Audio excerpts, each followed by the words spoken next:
The Burrows of Berea is a conversational podcast. We study the Bible and we talk about it. Not all of us are of the same faith, and one of us doesn't actually have a faith. And that's wonderful. We all love one another, and we're going to continue to talk about these things. The things we believe in and the things we believe about what we read in the Bible. Not all of these are necessarily true. Some of it is opinion and speculation. Thank you for listening and speculating with us. There you go. That was good. Yes. You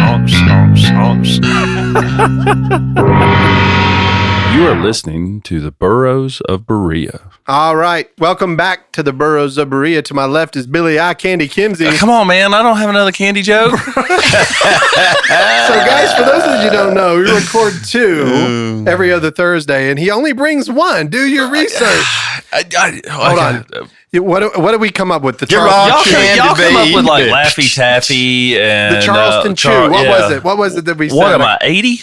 I don't even remember. You and Andy were I'm as creepy as an old man with his Werther's original in a van. Yeah.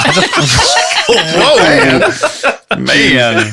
Sorry, Ralph. You've got a van. Straight out of Compton. They represent. Ralph Hicks, the creeper in the van. Hey, at least he didn't call you old. Right. You can have the van. At least you're not old. That's right. To my right, Cherry the Annihilator Lewis. Hello. Hi, everybody. Behind the glass, Rocket Man Andy Bishop. I'm trying new things. I like it. Yeah. Today we have a very special guest. This is a longtime friend of mine and my parents, and your daughter and my sister are like sisters, and they've been around. Janice Anderson, welcome to the Burrows of Berea. Thank you. Yeah, I'm so glad to have you here on this special Testimonies episode. Like I did whenever Michael came, I've got a joke, but I got a really good one. But before I get into the joke... He always says he has a good joke. That's true. He does say that. They're great for me. Okay. The sad news, and for those who haven't heard, yesterday, Gilbert Gottfried passed away. I did not know that until you said that 5 minutes ago. Yeah, he's the guy that voiced Iago in Aladdin, and he's done a lot of the celebrity roasts. He's got that two guys walk into. I can't do it, but that wasn't bad. Not bad. He's just got that really. So I hate that. He was only 67 years old, so we've lost a couple comedians. He was funny. I liked him. Yeah, he was funny. He was rough. Careful what you Google with Gilbert Gottfried. Have you ever heard the Aristocrats joke that he did? Yeah. It was literally like 3 weeks after 9/11, and he did a couple of jokes, and people were booing him. He was like, "Oh, too soon!" And then he does the Aristocrats joke, and it's so bad, like it's awful. It's clear a room bad on purpose. But it completely like shifted the whole room that night and made it funny again, and people started laughing, which was what they needed after the 9/11s. All right, so here we go. This is a twofold joke, and I have literally worked this out to try to make it work. So I'm hoping that I don't mess it up, okay? All right, so I always tell the heaven jokes, right? With Larry the 15th Apostle standing at the gates. Mm-hmm. Okay, well, so there's a redhead, a brunette, and a blonde that are at the gates. But I'm going to tell you how they got there first, okay? So the redhead, the brunette, and the blonde are standing in front of a firing squad. And they're all looking at each other and like, I just wish I could get out of this. I just wish I could get away. And they're like, well, maybe we could do something to distract them. And they're like, yeah, what could we do? And they're like, I don't know. Like maybe one of us could just run and the others could get away. And they're like, no, that's not going to work because somebody's going to get shot. And so they're like, maybe what we could do is we could like one of us could scream and they would look and then we could run. They would just look away and we could run. And they're like, that's a great idea. So the blonde goes, fire! So these three women are standing at the gates of heaven in front of Larry the 15th Apostle. So Larry the 15th Apostle looking at the book and is like, wow, this is pretty interesting. You all died at the same time under the same circumstances. And there just so happens to be one room left, in the top tier of heaven. He said, and you see those stairs over there? It's like 100 stairs. He's like, what I'm going to do is we're going to walk up the steps, okay? And we're all going to walk together. And I'm going to tell jokes on my way up. And if anybody laughs, you don't get the room. So hopefully you guys somebody will make it up there. So they get to the very first step and they step up on the first one. And Larry says, so how do you get men to stare at a brunette? And so they're just looking at each other and they're like, I don't know. And so he goes, get rid of all the blondes. And so the redhead just starts dying laughing, and the Boopy's like, sorry, you don't get to go to the top tier. Get off the steps. So there she goes. She gets to go to regular heaven, whatever that is. Watch out for the ducks. So anyway, the brunette and the blonde, they continue walking up, and they get about halfway up to the top, and he goes, okay, next joke. He said, what do you call a red-headed ninja? And so they're just sitting there like, I don't know. And he goes, that's easy. A ginger. So the brunette she's dying laughing. She thinks it's hilarious. She's like, nope, go down the steps. You don't get the special place in heaven. He was like, now, as long as you can make it to the blonde, the rest of the way up, he said, all you have to do is just not laugh. So they just keep going. They get to the 999th step. And he goes, okay, next joke. And she busts out laughing. And he's like, what are you doing? I didn't even tell the joke. She goes, I just got the first two. So there are 100 steps, and now they're at the 999th? Yeah, see? That's what happens in heaven. None of the numbers count. Stereo. It's like that staircase in Mario. Just keeps going. You have to admit, I worked very hard making those two jokes work together. Yeah, that was a good one. There was a lot of little puns and funnies. Yeah. Good job, Rick. You can't even come up with two eye candy comments. Yeah, I know. I'll work on that next time. So. Oh, wow. Anyway, so Janice, on to you. So. I just got it. That was an excellent callback. That was a callback. Yeah. Is this going to be a joke? As was the duck one. I appreciated the duck callback. Yeah. I use the duck callback a lot. If you haven't heard it, the one about the ducks, it's on a previous podcast. You have to listen in order to get how this all works, Anyway, so Janice, we want you to bring your testimony, and I sent you a few questions, and I just wanted to ask you, all of us have brought our own testimony, in some fashion, or at least our life story. And, this podcast is about, learning the Bible, getting rid of some preconceived notions, getting up. But one of the things we like to do is hear what Jesus did in people's lives. That's what we want to do, And so one of the first questions I ask everyone is, when was the first time you ever heard the name Jesus that you can remember? Probably back as far as I could remember. Yeah. Yeah. I was raised in church. Okay. So from birth, like Yes. you were raised in church. Mm-hmm. What church was that? We started out at Bingham Heights Baptist Church. Where is that? Here local? In Emma. Oh, it's in Emma. Okay. Yeah. So your parents were Christian, and so you were raised in a Christian home. Yes. So tell us how, let's get you from that point, from when you first heard of Jesus to your salvation. So how old were you when you think when that happened? Well, I heard you ask this question before. When I was probably about 6 or 7, I'll never forget, it was one Sunday morning, they had the altar call, my mom had went up, and I just really felt an urge to go up to the altar. And I think she thought I was just following her, and so she, kind of shushed me back. So I got in the car, and I was so upset, and I told her, I said, I really wanted to be saved this morning. Well, she felt terrible, and I can't remember if she called the preacher and he come to the house, or if we, we done it the next Sunday, and we prayed.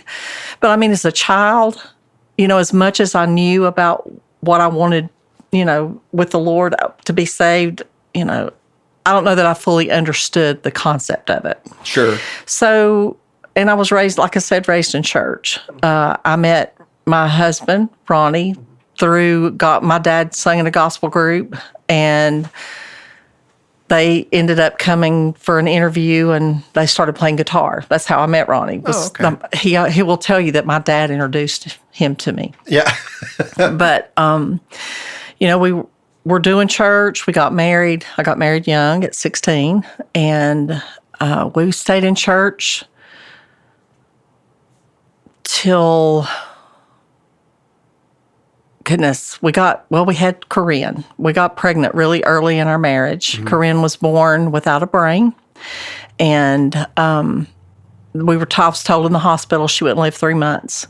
And I said, well, then I want her in the room with me. I want to be with her every moment till I don't have her any longer. So that was 40-something years ago. And so there wasn't a whole lot they could do. And they were hoping I was going to send her to a home for people, or where they take care of little kids that can't take care of themselves. Sure. And the closest one was like 4 hours away. So I brought her home with me, and she lived for 19 months. They told us the only reason why she did is because we brought her home and showed her unconditional love. And, I was there with her till the last moment. We were in church at the time, and, I was just continuing to trust God. But I really don't know how close I was. I'm not sure how my relationship with God was at that time. I was still young. Then I got pregnant with Brooke about a year, not even a year later, after we lost Corinne. And we started going to Candler House Prayer. And those women, knowing that I had lost a child, they were so sweet. I mean, they would come and pray for me about every service. I had one lady that come to my house sometimes and just pray. And so I really feel like there was a special calling on Brooke's life just because of that. They really spent a lot of time with her doing that. Well, Brooke was born 6 weeks early. She wasn't breathing well when she was born. And I had a really hard time. I didn't even want to touch her because I thought she was going to die. I really did. She was, of course, premature, and they were having a hard time getting her to breathe, so they just sent me to my room, and she was in ICU, pediatric ICU, and I laid in there thinking, I can't go through this again, and I just can't believe it. And anyway, long story short, Dr. Garby comes in. He's like, "What's wrong with you?" I said, "What's wrong with my baby?" And he said, "She's perfect. Her temperature had dropped through the night, and they'd put her under heat lamps." I mean, I walked up to the window, and she had patches on her eyes, and she was under this thing. I didn't know what it was. It was a heat lamp. So as soon as I found out she was okay, pretty much perfect, I poured my life into hers. And, I was the hover mom for most of her life. She was 3 or 4 when we met your mom and dad. And we were still doing church. Brooke she ended up being 6 or 7 when I got a third shift job right down the road. It was kind of odd that I wasn't sure where the location was, but I worked at Silly Corporation for 11 and a half years. But when I first started there, I started on third shift. Now I'm naive. I was sheltered. I hadn't been in the working world, and I was thrown into the den.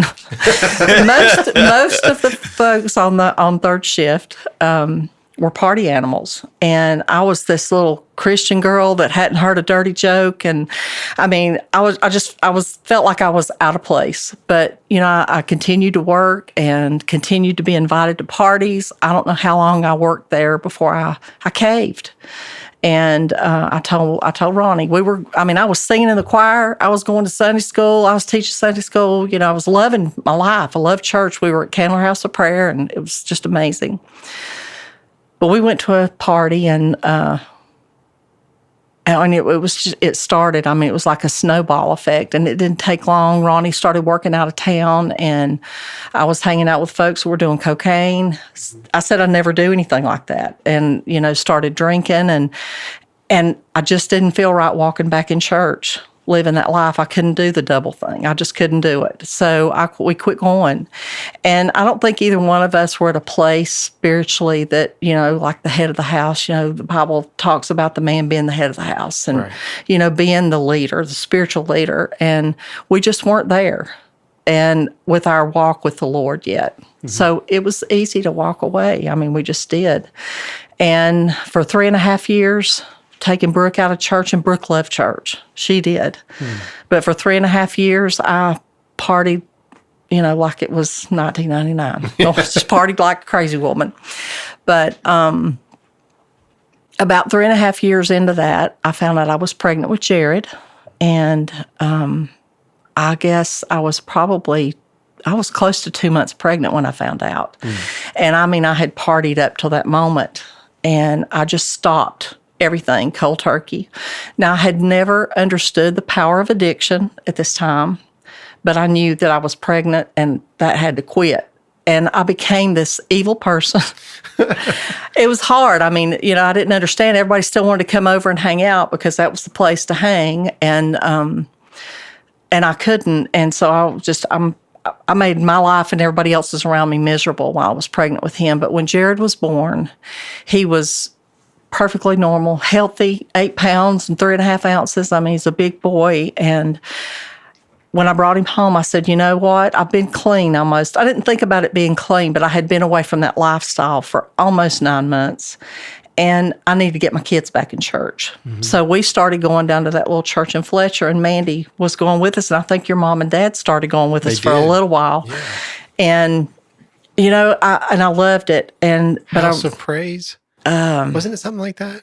Fletcher House of Prayer? Fletcher House of, something like that. I can't remember. It's right across from my shop. Yes. That's where my shop is. It's right across there, that little church right there. Yeah. So, anyway, we hadn't been going there long. Jared was 8 months old, so we'd been going there for about 8 months. When I got a phone call from my brother, my middle brother, that our youngest brother, Gary, was in the hospital and I needed to get up there, that from the tests they had run so far, they thought he had leukemia. Well, I didn't understand the power. I didn't know what a leukemia was. I really didn't understand any of that. And I said, well, okay. So, you know, I get up there, and my mom and dad had just bought property at Holden Beach and North Carolina coast. Mm-hmm. And they were down there working on their property. So I get up to the hospital, and my brother said that it had been confirmed they'd done a spinal tap and that he had leukemia. He was 18. And I really didn't understand the severity of that. So we decided to call my mom and dad and let them know that Gary was in the hospital and that they might want to come home. We didn't tell them what they had already found out. So when they come off the elevator, there's me and Ronnie, my brother and his wife, our pastors, his pastors, and my granny and grandpa. And when they come off the elevator, I, of course, was elected to tell them. And again, I'm still not understanding how bad leukemia was. I said, well, they found out that he's got leukemia. Well, my dad just hit the floor. And I'm thinking, what's wrong with him? You know, he's going to be okay. He's 18. I mean, he's young. They'll figure it out. And that was on Monday.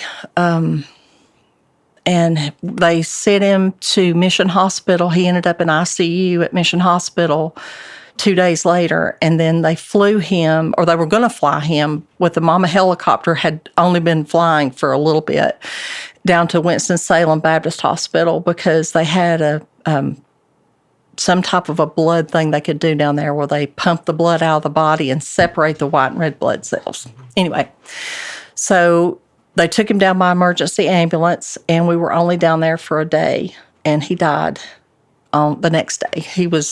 We found out on Monday, and he died on Thursday. So, yeah, wow, and that was not expected by you at all. No, and my dad, my family. I mean, it just tore me up because I had stood on everything. I wouldn't let anybody talk any negativity. I had my Bible out. You know, I was this little preacher. I'm saying, you know, if we can't say nothing, don't say nothing negative. We're just trusting God for healing. You know, God's going to heal him. He's going to come up out of this, and he didn't. So when we got home, you know, we went through that. I mean, my brother was my everything. We was tight, and we went through the motions of the funeral and everything, and about 2 weeks later, we decided to go back to church. And we're in there doing the service, and at the end of the service, preacher's like, you know, I really feel like somebody, you know, needs a healing today. So just come down, let's just pray, and we're just going to believe God for healing. And I'll never forget how I felt. I grabbed my stuff, and I was like, no, he don't. And I turned around and I walked out. I said, you know, I'm done. I'm done with that. And I didn't, again, realize the power of addiction. And when I went back, it was worse than it ever was to start with. There was a hole on the inside of me that just couldn't be filled. It took me a long time to not be so broken, probably about 10 years after Gary's death. But about 2 years after Gary died, me and Ronnie divorced. I mean, we both, I mean, I went off into such a deep hole in my addiction, and I just felt like a shell of a person. I don't even know how to explain it. So when we divorced, I moved out to the mobile home park that your mom and dad lived in. Mm-hmm. And I'd done that because I loved my kids. I wanted my kids to have some kind of life. I mean, things has been so chaotic for my kids anyway with the situation between me and Ronnie that, I wanted them to have some sort of normalcy. And I figured that at Brooke's age and as close as her and Mandy already were, that would help. So that was in 93. Moved the trailer out there, and then the blizzard came. That's right. Oh, it's so funny. But anyway, we didn't live out there long, though. I ended up marrying one of the guys that I worked with at Silly Corporation. He was such a friend when all this happened, and I was so broken, and I was still trying to work. He was just always a gentleman, and I guess I just kind of needed that. I needed that shoulder to lean on, and we got married way too soon. I mean, he was a good man, and he didn't deserve all this crazy that he was getting. And, I didn't even think about it. Ronnie will tell you, I was waiting on my divorce to get married again. And so that we moved to Weaverville. We built this beautiful house, but it never became a home. We never had God in it. We hadn't been out there long till he talked me into looking for a business, doing something outside of work because he was over maintenance and stuff out there, and I was crazy. I mean, I was probably embarrassing him, if the truth be known. But anyway, I'm sure I was. So I ended up buying the embroidery business from a lady out in Brevard, and I set it up in the basement of the house. Now, I'm a people person. So I get the business set up in the basement, and I start working. I'm isolated. And you know what isolation is? Man, it's the devil's playground. It really is. I mean, put you in a place like that. I'm still not whole and still in need of a savior. I ended up dabbling with what it was called crank at the time. It's kind of like the early stages of meth, but it was crank. And done that like crazy till I ended up ruining my marriage. Marriage number 2, about 3.5 years into it, we divorced. Ronnie moved Jared in with him and became the primary parent in our custody thing. He never took my parental rights away from me. But anyway, so Jared moved in with him, and I moved out. I moved the business over on Fanning Bridge Road into a house with a garage, set the business up again, and tried to get it up and running. But I was not good. Got on hanging out with folks that were doing crack and all kinds of goofy stuff. And I mean, it was one thing led to another. My life was continuing to go down this dark hole that I didn't feel like I was ever going to be able to come out of. And ended up getting evicted from the house because I can't pay the rent. I can't pay my business payment. I mean, it's one thing or another. So I moved into a little cinder block house out in Mills River, a little bitty, tiny 2-room house. And but what was so convenient on the other end of the road was the crack house. I mean, so it was like McDonald's. And anyway, so I was content. Crack. Yeah, yeah, and it was terrible. But I mean, that's just where my life was. And my parents, my mom, they didn't know what was going on, but they knew that I had changed so much. I didn't go to family functions. I didn't want to bring my mess into their lives.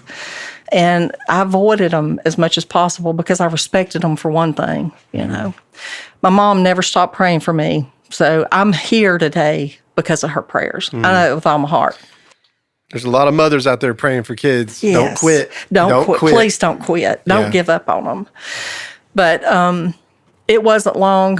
I had moved the business again. I mean, it was just, I ended up going to Hickory. I was doing some contract embroidery work for a guy that had a small embroidery business in Hickory. And he encouraged me to bring my stuff down there, and he'd help me get all my bills caught up and everything because I was ready to shut the doors. Right.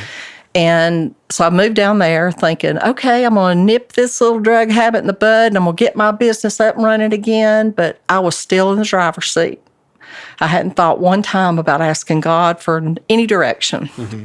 So I moved to Hickory, and I was down there about 3 weeks until I got introduced to the latest meth. And then life got crazier. I brought a guy that was friends with Mandy and Brooke down there to live with me for a little while, and then we ended up moving back up here and on Hendersonville Road, off of Fifth Avenue in Hendersonville. And I brought the business back, set it up in the garage, and I mean, I was at this point not even enjoying getting high, but I couldn't stand not to be. Right. I mean, it was to that point where I couldn't stand the depression and all that, so I just stayed messed up all the time. Was drinking a huge amount of alcohol and to getting up and making it coolers of a morning and taking it out to the garage so that I could go back and forth to the bathroom all day. It was just crazy. But anyway, that lasted for about a year and a half, and Jared's 14 now. So all that time from 14 at that time. 14 Not now, at this but time. at that time. Yeah, at that time. Okay. He was 8 months old when I walked away from church. So up into the age of 14, I hadn't took him to church.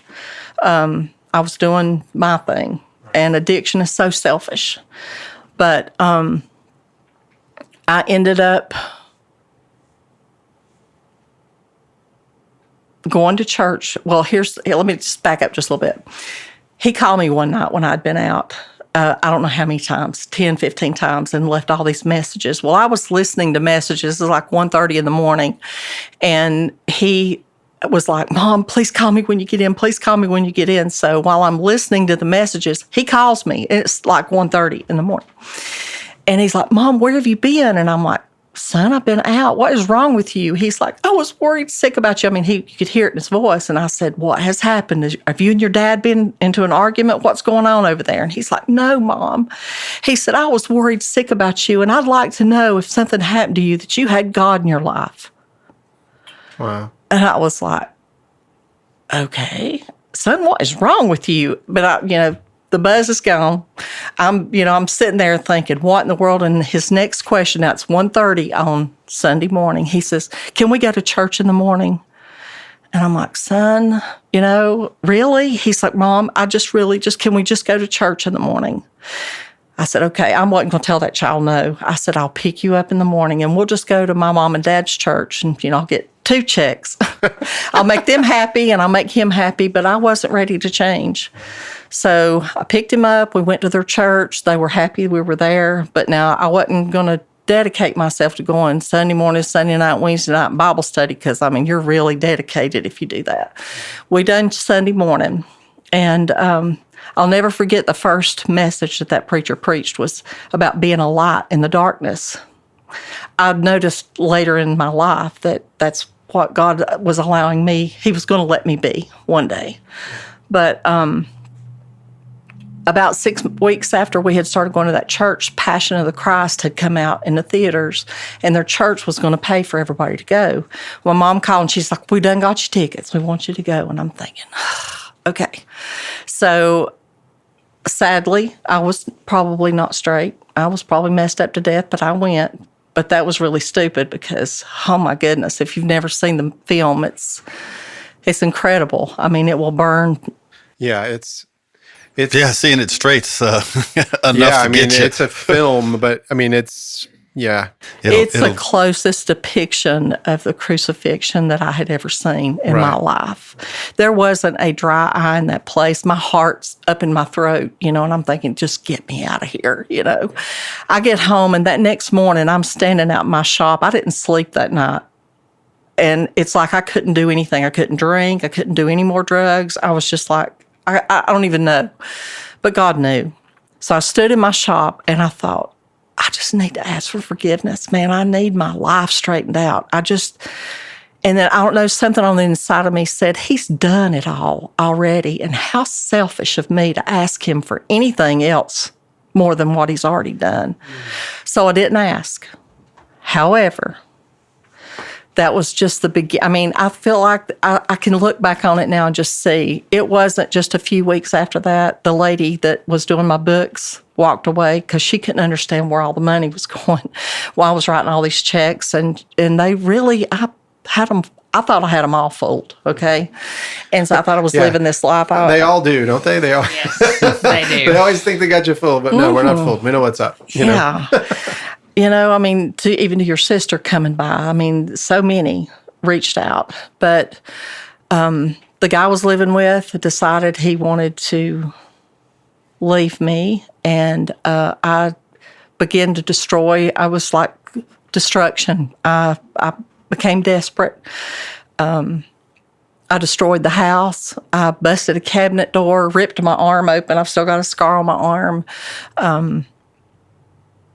I throwed all our clothes out in the yard. I mean, it was terrible. I'd done everything that I had in my house as far as drugs go, as far as alcohol goes. And then I get a knock on the door. And it was a girl that had been escorted off our property about a year before by the police that wasn't even supposed to be there.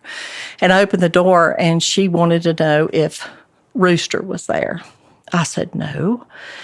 I said, why? And she said, well, I've got a bag of pills, and I want to see if you wanted to buy them. I said, I'll buy them. I didn't even do pills, rarely. But I bought that bag of pills. There was about 20 or so pills in there, and it was a strong tranquilizer. And I began to pop them and drinking and destroying the house. I was wrecking everything. I was pulling the curtains down. I'm awful. In the midst of that, busted 3 phones. I drove to Spartanburg Highway over to buy a phone, called my mom at some point, don't remember the conversation, and she called my brother. She said, something is wrong with her. Please go check on her. Well, when he got there, I wasn't even there. I had drove down to what we call, at that time in my life, the beer store, which is the convenience store, but I called it the beer store.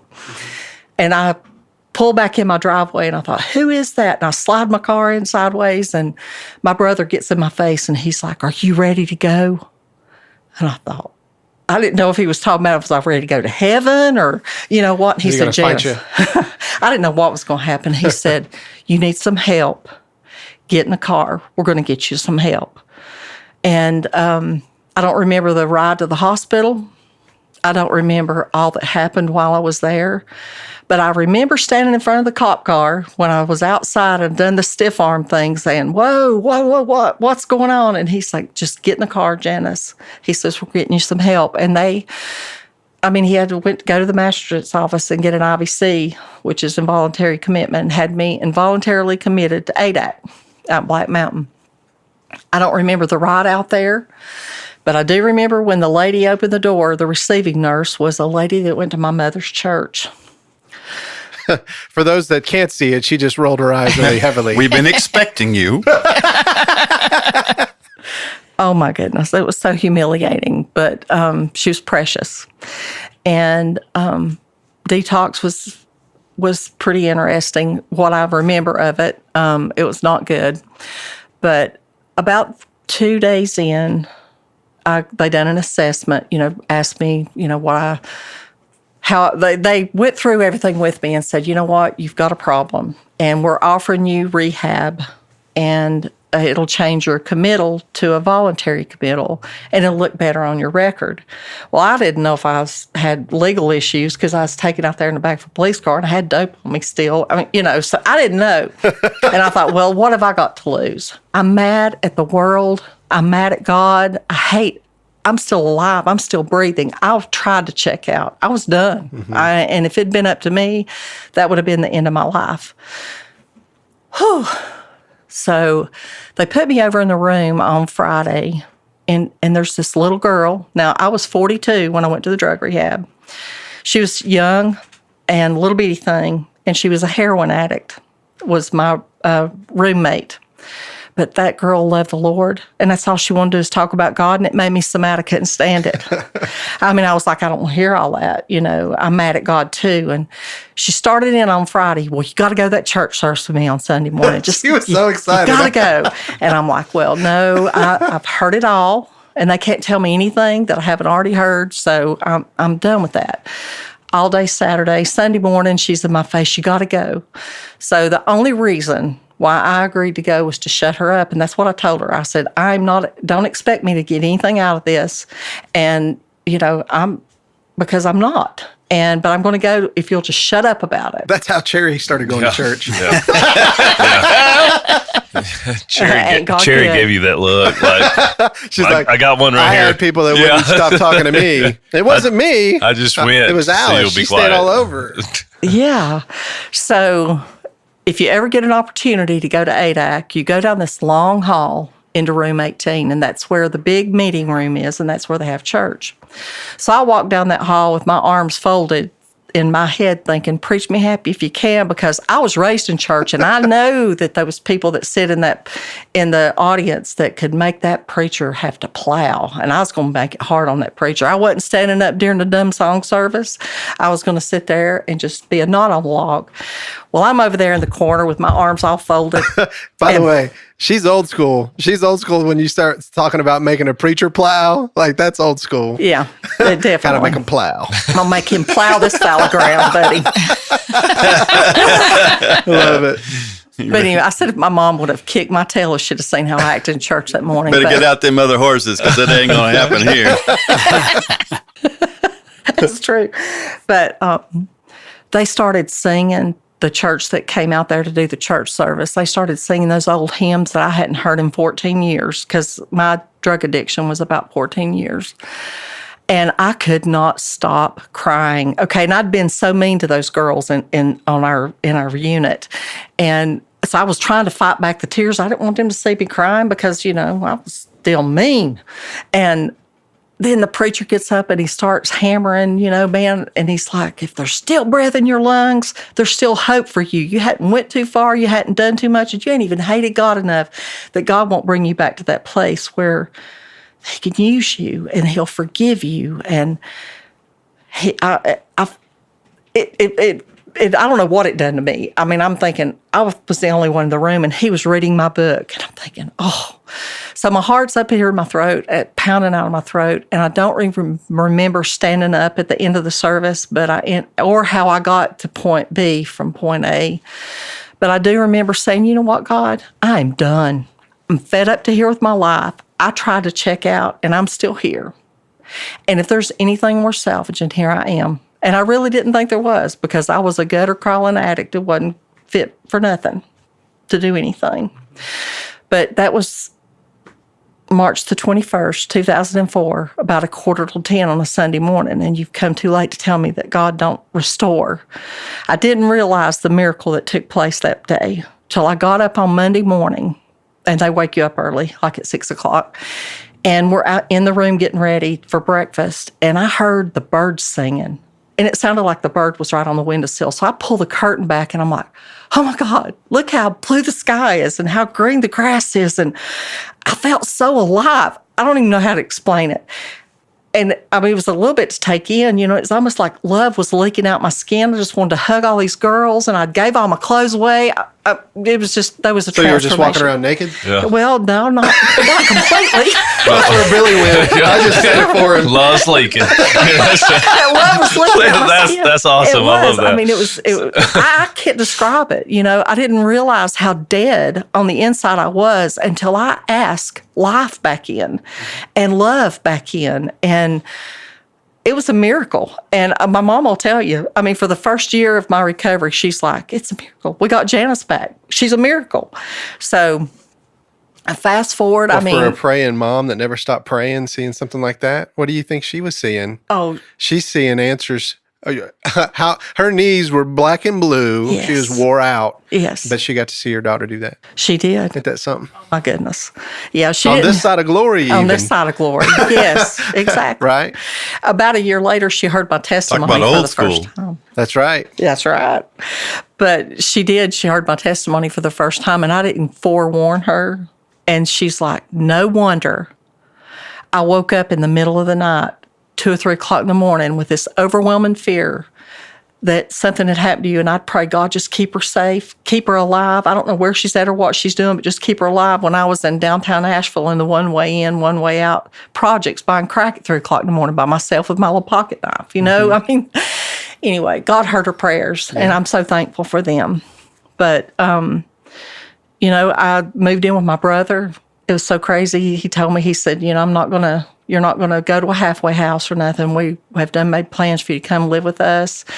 And the relationship that me and my brother had was strained just because he done his thing, and him and his little family, they went to church, and I was over here being a crazy woman, and we only met in the middle at my mom and dad's occasionally. So that was, God just orchestrated every little thing when I look back on it, and that was a relationship was going to need to be mended and healed and restored. So I lived there for 2.5 years with them and got my business back up and running. And your mom come and worked with me for a little bit during that time. That's right. And can I ask a question? Yes. I don't want to interrupt, but no. So how were Jared and Brooke doing in the midst of all this? Like, so whenever, they're watching you kind of do your thing, right? And then all of a sudden there's this change, how did the kids respond? Because I don't know. Yeah. Jared was thrilled. Brooke was thrilled. Brooke and I, we struggled when she was a teenager. We did. She needed a mom, and I was trying to be her friend. And, there's a time and a place for that. We're best buddies today. Mm-hmm. But, and sadly, and I'm not proud of this, at the end of my addiction, I was partying with her. Mm-hmm. And I hate that, thinking that's how sin blinds us from the truth when we're doing stuff like that. I thought I was doing her a favor and keeping her safe. That's ignorant. That's, but I just thank God for what he's done for me and how he has brought my life full circle. I done IOP when I first got out of the drug rehab. They said what is that? IOP? IOP, it's intensive outpatient. It's, I don't know how to describe it. It's 3 days a week, and it's just wrapped around recovery. You just learn all kinds of coping skills and what drugs do to your body and why your body craves drugs and blah, blah, blah. It was good. I needed that. But what was so sweet when I got ready to discharge from ADAC, one of the ladies that works there was going to Biltmore Baptist, and they had just started. It's so weird. I went into the rehab on the 16th. Their first Celebrate Recovery was on the 15th of March of 2004. So she's like, I really think, because if you do good there, apparently the staff talks about it, and they knew that I'd had a transformation while I was there. And she says, I think you would do real well with this. And of course, it was on one of the nights that I was doing IOP. So I had to wait. I almost had 9 months of sobriety before I got to go. But I'll never forget walking down that hall at Biltmore, and the guy stands up to welcome everyone. And he says, if you're here for the first time tonight and you feel like that maybe you don't fit in or whatever, I just want you to know that God's got you right where he needs you. And I'm just crying. It was beautiful. I love Celebrate Recovery. I went through the step study there. And by the time I started the step study and finished it, it wasn't about the drugs and alcohol anymore. It was about the healing that took place, and became a leader there. I led a step study. I still got the running record of having ours lasted for almost 3 years. Wow.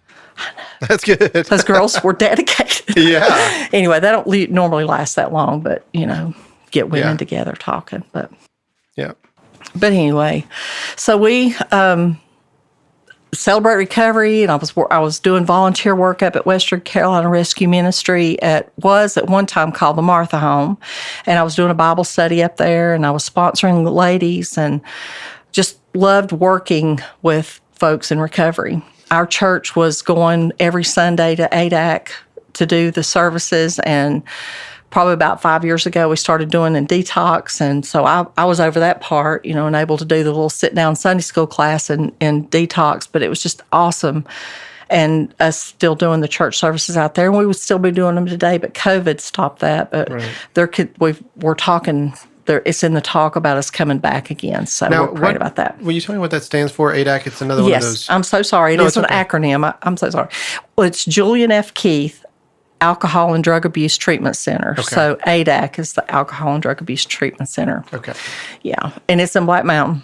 So state funded, state run, but they love the church service. So I'm hoping that we can get back out there.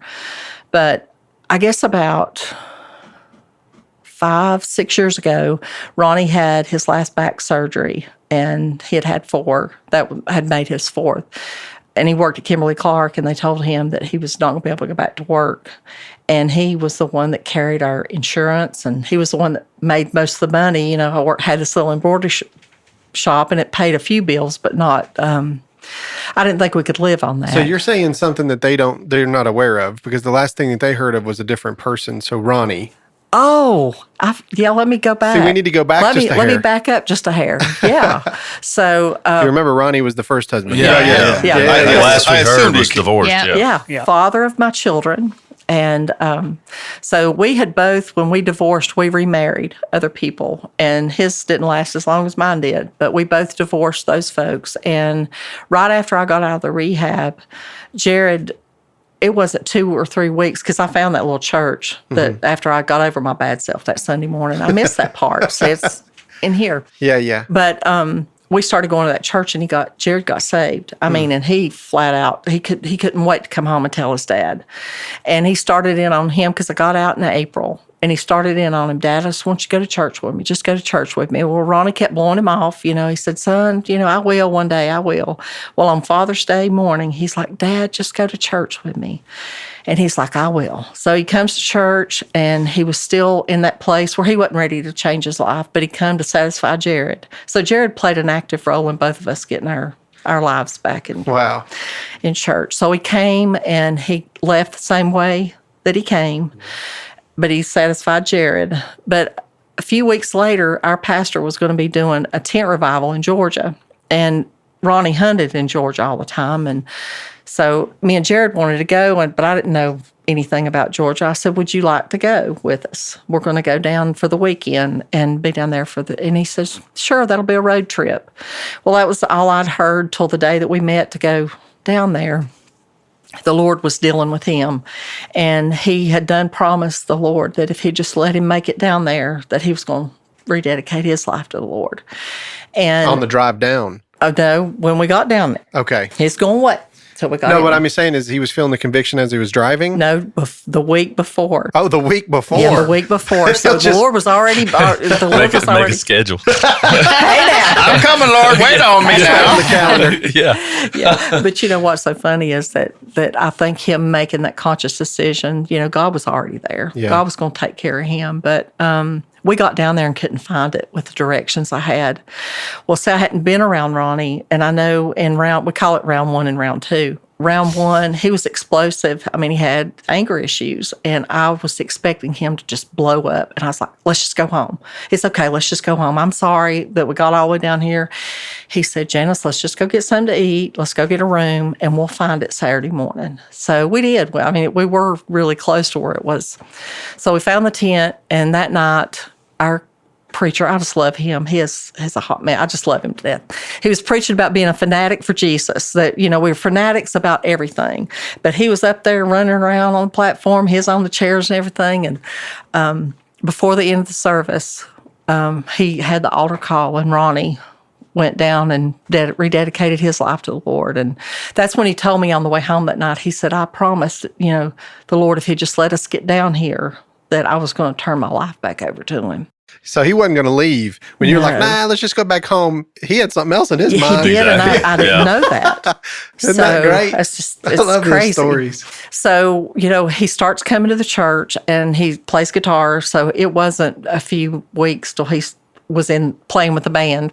You know, just getting up there and playing with them, and finally got invited to play in the worship band. And then he started saying, well, why don't we just get remarried? Why don't we just get remarried? And I'm like, I'm good. You're good. Let's just, you know, let's just work on us. Let's work on our walk with the Lord. That was important to me. And I mean, God was really doing an amazing work in my life, and I didn't want anything to mess that up. And so my dad ended up, started having some kidney problems, had kidney failure, and it was just a bad day. And it was around Christmas time, and we get to Fats. We went to eat after we'd been over to my mom and dad's, and we're sitting there eating, and he pushes a box across the table. And he opens, and this ring's in it. It takes no for an answer. You know, He's a man that makes and executes a plan. Absolutely. Oh, my goodness. So And I said, okay. Wait, he proposed at Fats? He did. Wow. That But was you the said thought it's I not had. there anymore. No. The other one in Inca Gallery is. Oh, is that where it was? That's where it was, yeah. Not the one in Harrisville. Okay, the one in Inca. Yeah. But, it's got 3 big diamonds in it. He says, I loved you then, I love you now, and I'm going to love you forever. Wow. He never stopped loving me. You know, we were kids when we met, and, and nobody else could stand to live with us anyway. So it just made more sense for us to be together. But I think y'all are adorable, just so you know. thank you. So, it's like the end of May, and he's like, are we ever going to set a date? And I was like, well, why don't we just get married on our old anniversary, June the 10th? That way you won't ever forget it. And so I had like 2 weeks to plan this wedding. And so we did. We got remarried again on June 10th. And so we'll be married 16 years this year. Wow. Congratulations. Yes, thank you. Yeah. Thank you. Yeah.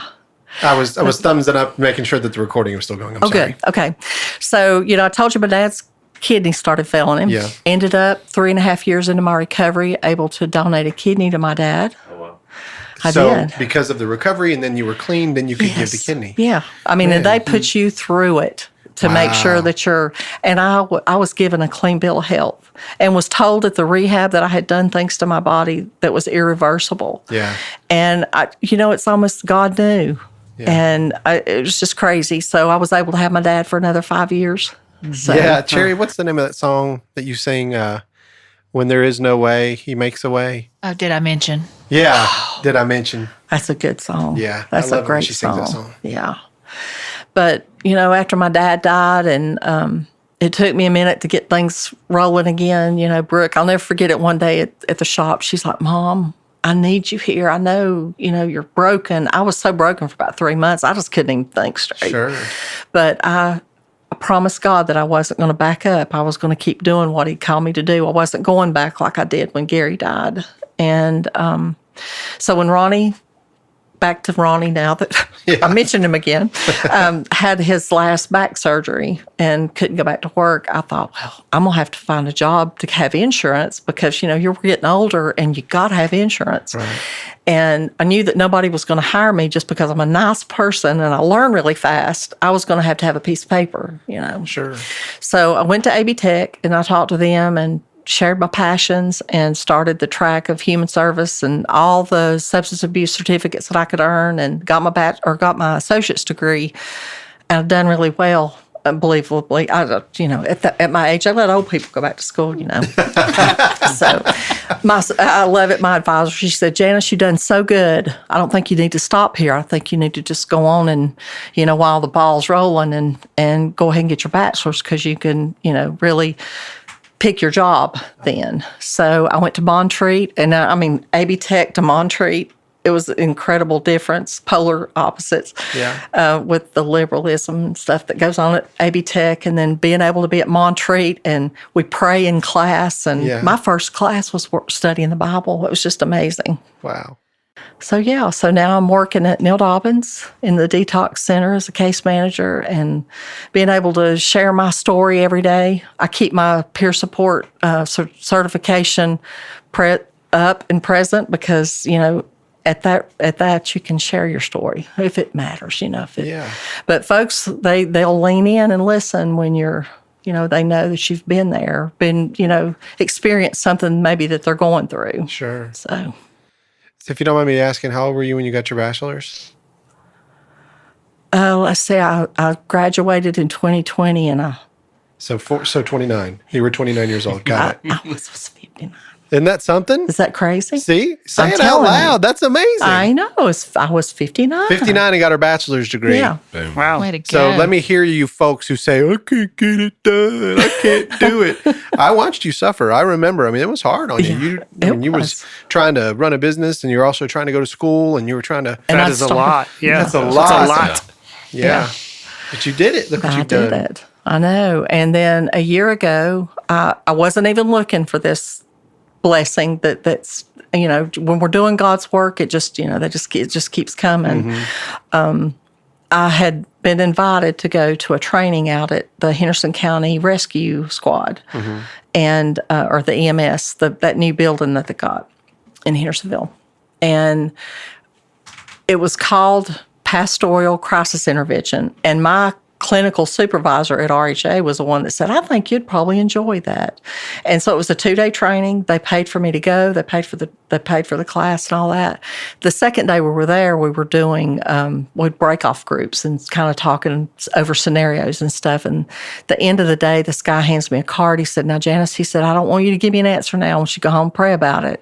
But I'd really love for you to join the ranks of chaplains here at the EMS. And I'm like, really? Anyway, so I didn't think much about it. I got home and I handed the card to Ronnie, laughing, said, this is what they're wanting me to do. And he said, I think it's a great idea. I think you should do it. So he calls Preacher Carl and he said, you're not going to believe this. And he said, let's plan it. Let's just do it. And it was such a sweet service that day. I had no idea what they was going to do and go ahead and get me ordained. He said, you've been in the field for 17 years doing what you do, So I was ordained a chaplain a year ago and volunteer at Advent on 1 week in a month doing. Yeah, you also did something very special for my sister. Oh, I did. I forgot about that. Yes. Yeah, I was able to marry her and her honey. Yeah, it was really cool. Seeing Janice was up there and she actually married my sister and Andrew, and it was awesome. I did. It was so cool. It was. Yeah. That was full circle too. Got video of some of it. No, that was my sister's wedding. Yes. You were there. I You know. were there. I was there. That's what I said. We got That was video of it. Yeah. That was the other. That's right. We got all of it. We got it all. We did good. We didn't get all of mine, but we got all of Mandy's. That was the Halloween wedding that Do what? your sister got married on Halloween? Yeah. Yeah. Yeah, she got married on Halloween. Right?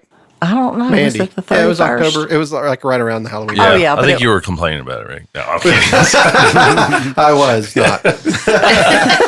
Does anybody have any questions at all for Janice? Because I could ask you a million, but I'm not going to get that personal on this. But Did you ever talk to that preacher from rehab, or you remember who he is or anything? Oh, yes. That's where I met my church. I missed that part, didn't Yeah. I? Yeah. After the service that day, I walked up front and I said, where's you guys' church at? And they wrote the name of their church on a corner piece of paper, which I still have, Words of Life Tabernacle. So when I moved in with my brother, I said, I've got to find this little church. And here's another thing, how God just orchestrated that whole thing. He said, Janice, it's 10 minutes up the road. I mean, they live off Brevard Road, and Words of Life is off of Brevard Road. That's Carl, right? Yeah, Carl Bishop, you know him? Yeah. Okay. Yeah. We took some mulch out when he had the tent revivals. Yes. So, yeah. Oh, yeah. We delivered mulch out there. Yeah. Carl's a love him. super great guy. Yes, he is. And see, God knew that if I was going to stay in church and be dead, I was going to need to be around that presence of the Lord. And I know we've got something so special there. Yeah. I felt it when I was at Candler House of Prayer. I didn't fully understand the presence of God or that, I don't know, tangible feeling that, wow. Yeah. But, I'm blessed to be in a church that. I know when I went there and when Carl was preaching and I recognized it, like it felt like electricity in the room. Yeah. What it feels. And Hooper's Creek has this very similar. Sometimes you'll hear some old woman shout and it'll just tear you up. I love it. Get to plowing. Yeah, that's great. Yeah. Yeah, you didn't know that man was there to plow. Yes. That's good. Well, I really appreciate That's you awesome. coming here. Yeah. Oh, Wow. thank you. I want to bring up one more thing. Yeah, Yes, do it. please do. You mentioned when you went to working alone how that was a problem for your addiction. And it made me think of what we went through the last 2 years and how many people are having that problem or coming out of having that problem or in the middle of having that problem. Like that 2 years, everybody's working from home, Yep. not much Isolated. human contact, huge. Like the repercussions of that on people, we're going to be seeing that for decades. That's an excellent point. Yeah. Just the echoes of that will live with us for the rest of our lives. Yes. And exactly in the type of cases she's talking about, where you're alone, and that makes things like, especially drinking or whatever, but that makes all that stuff like real easy. And if you're listening Super to this easy. and that's you, reach out to us because we've got places you can go and we've got people that care. I got Yeah. some resources, y'all. If anybody is looking for help, you can send an email to info@burrowsofberea.com and you can leave a message there. I check it quite often. And so if there's any, if you need help with addiction or anything, whatever it may be, just reach out to us. And if you have a problem with drugs and you're in this local area, I will send you Janice's way because she knows how to handle it. And it's never too late. No, That's right. Never too late. It's never too late. That's exactly right. Yeah, that's amazing. As long as you're breathing. That's There's right. hope. Still breath in your lungs. I was Sure. curious about that preacher. I was like, that man knew what he was doing there. Yeah. He did. Oh, It sounds yeah. like that man knew what he was doing there. Yes. Well, you said something on the way in here, and I don't know if you know. Do you know who Janice is? Okay, but she knows who your husband is. She knew, You know what? I she was knew him going to ask her before. afterwards. I was going to say, by the way, do you happen to know my husband, Rodney Lewis? Yeah. That was the one testimony that I did listen to. And wow. Yeah. Yeah, that was a good story. I love his It's a one-step program. story. The way he says it. Stepped out on faith. That was good. Stepped out of that aisle terrified with pants that was itching him. Yeah. They were too small. What actually happened was that Cherry just washed his pants the night before and made sure that they shrunk.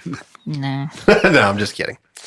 Well, thank you so much, Janice, for being here. I appreciate Thank that. you Yes, thank for you. the That was invite. wonderful. Yeah. Good story. Yeah, absolutely. I can't wait to put this out for everybody. And Billy and Ralph and Andy and Cherry, thanks for all being here. And Thank we'll talk to you next time on the Burros of Berea. Represent. I like that solemn represent. That was nice. Represent. Wonk.